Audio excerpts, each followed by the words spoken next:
Army base mga kapatid ng Israel, no? Inatake daw ng Hezbollah at dahil dito mga tol ay 4 na sundalo ng Israel mga tol ang nasawi.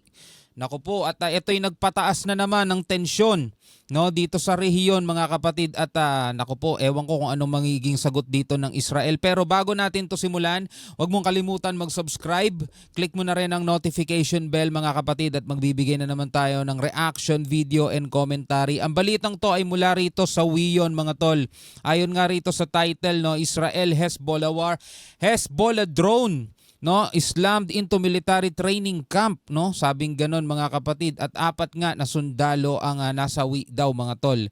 So huwag na natin patagalin pa, panoorin na natin to mga tol. We're starting this broadcast from West Asia. A Hezbollah attack on an army base in central Israel killed 4 soldiers on Sunday. Yun nga, no, 4 na sundalo mga tol ng IDF ang nasawi, no, dito sa central Israel dahil nga sa pag-atake ng Hezbollah. It was one of the worst mass casualty strikes on Israel's defense forces in a year of the war. It did not come from dozens of Iranian ballistic missiles, nor the repeated barrages of rocket fires launched by Hamas and Hezbollah. Instead, it was a single drone. Gamit lang isang single drone. No, hindi sa ballistic missile o sa mga rocket na pinapakawalan ng Hezbollah at Iran, kundi dahil mga tol sa isang drone. No, ano bang nangyari at nakalusot, no? At eto'y siguro napabayaan ng Israel.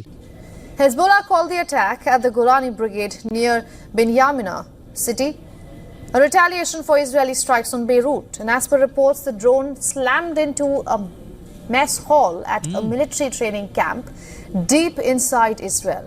Oh, kumbaga parang nag-crash, no, yung drone mga tol, no, at dumiretso nga doon sa camp.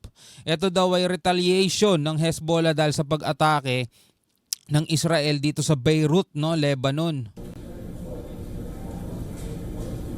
With Israel's advanced air defense systems, it's rare for so many people to be injured by drones or missiles. However, the attack on Sunday is the latest chapter in Israel's struggle to knock down unmanned aircraft and coming from as far away as Yemen, Iraq, and Iran. So dito sila nahihirapan, no?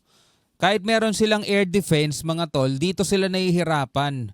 Dito sa mga unmanned drone na to mga tol. At napaulat nga, no, isa pa sa mga napanood kong balita mga tol, nagkakaroon na daw ng shortage, no, sa ano ng Israel, no, doon sa interceptor nila o doon sa ano nila Iron Dome. Kasi mga rocket din yun na pumipigil doon sa mga ballistic missile na ipinapaulan sa kanila. Ngayon nagkakaroon na daw sila ng shortage.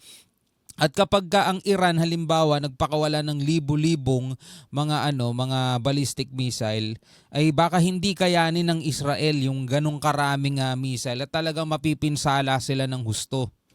Reports said that minutes before the attack, air raid sirens had blared in northern Israel as the aircraft flew overhead. But no sirens sounded at the base, giving the soldiers no advance warning and indicating that the drone may have fallen off Israel's radar. Oh, so hindi nagtumunog ang drone doon sa base ng mga military, no? Israeli military has said that it is still investigating how the drone made it through Israel's air defenses.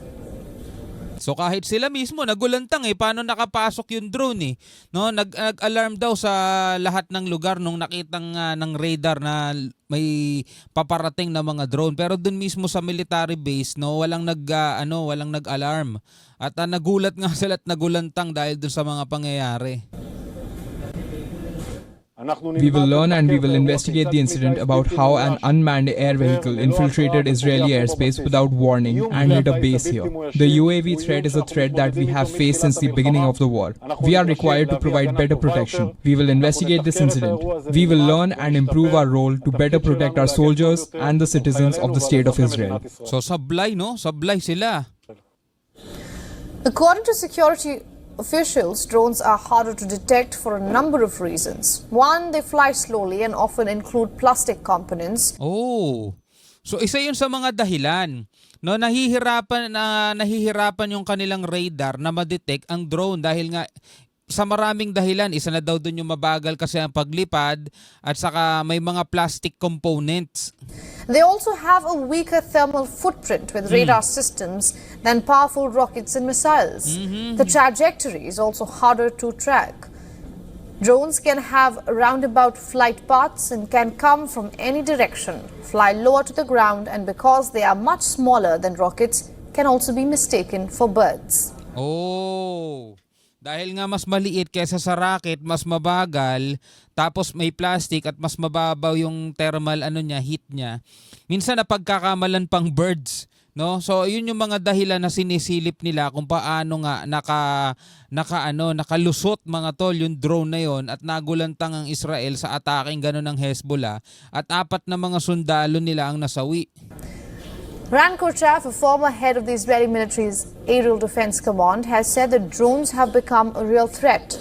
He added that while Israel spent years focusing on strengthening its air defense systems to improve protection against rockets and missiles, drones were not seen as a top priority. Yun naman pala no? Na pinalakas nila yung kanilang defense no para sa mga rockets, missiles, pero yung drone hindi nila naging prioridad. At ngayon ito yung problema nila dahil yung Hezbollah mga tol gumagamit na ng mga drone para sa pag-atake at medyo hindi handa dito ang Israel. At ngayon nalaman ng Hezbollah yan, malamang baka puro drone na gamitin nila sa susunod. That is the reason Israel's ability to detect and intercept drones is not as successful as its capabilities in the face of rockets and missiles. Ngayon, nalaman ng Hezbollah mga tol at nalaman ng mundo mga tol na may kahinaan din pala. No, may kahinaan itong air defense ng Israel mga tol. Oo, kaya nila mag-intercept ng mga missile ng mga rockets pero pagdating sa drone dahil nga hindi nila isinama yun sa prioridad nila, eto ngayon yung struggle nila mga tol. Hezbollah began using Iranian-made drones after Israel withdrew from southern Lebanon in 2000 and sent the first reconnaissance Mirsad drone over Israel's airspace in 2004. The militant group has launched roughly 1,500 surveillance and attack drones since it began striking Israel in October last year. Ang dami na rin pala, nasa 1,500 na since October last year. This is according to group's count. It was reported that the drones involved in the attack were the modified Mirsad-1 drones based on the Iranian Ababul T UAV platform. The Mirsad-1 multi-purpose drone is capable of carrying up to 40 kilograms of explosives, has a top speed of 370 kilometers per hour, and an operational range of 120 kilometers. Mabilis din yun yung top speed na yun 370 kilometers per hour. No, with an operational range of 120 kilometers at malayo na rin yung nararating. No, tapos may dala-dala itong 40 kilograms na pampasabog. Per hour and an operational range of 120 kilometers. Primarily meant for reconnaissance, the Mirsad drone can be modified into a kamikaze or loitering munition drone. Kumbaga wala nang pag-asang bumalik. Kumbaga pinadala talaga dun yung drone para yun na mismo yung pasasabugin din mismo. Allowing it to launch 55 MMS 5 unguided rockets. Having low flying capability, Hezbollah often launches these drones accompanied with rocket fire to penetrate the Iron Dome. The drone, first launched into Israeli airspace in the year 2004, has made notable incursions in November of 2004 and December of 2005. So yun na nga dahil nga doon mga tol sa pag-attacking yun at mahina pala ang defense ng Israel mga tol pagdating sa mga drone. Ready sila sa mga missile, sa mga rockets, pero sa pagdating sa drone, hindi ganoon katindi yung kanilang air defense mga tol dahil nga may plastic component, hindi ganoon kabilis katulad ng rocket, hindi masyadong nade-detect sa radar. Kung na-detect man na pagkakamalan lang ibon, at yun na nga ang nangyari sa pamamagitan ng isang drone mga tol na nakalusot.